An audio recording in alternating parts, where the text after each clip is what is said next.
బ్రహ్మార్పణం. ఓం తమోగుణ నివారిణే నమః. నీ తమోగుణాన్ని నీవే నివారించాలి. ఎవరు దాన్ని మార్చాలన్నా అది ఇంకా పెరిగిపోతుంది. దానివల్ల వచ్చే నష్టాన్ని తెలుసుకొనట ద్వారా దానిని నివారించుకోవాలి.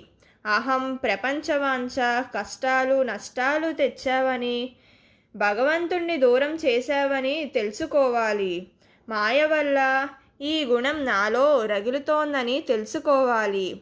జ్ఞానం ద్వారా తమోగుణాన్ని నివారిస్తే సత్వగుణం అభివృద్ధి అవుతుంది.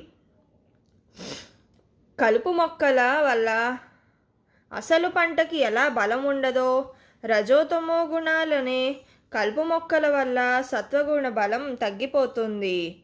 సత్వగుణం తగ్గన కొద్దీ పరమాత్మకి నీకు మధ్య దూరం పెరుగుతుంది. అందువల్ల తమోగుణాన్ని నివారించుకోవాలి. బ్రహ్మార్పణం.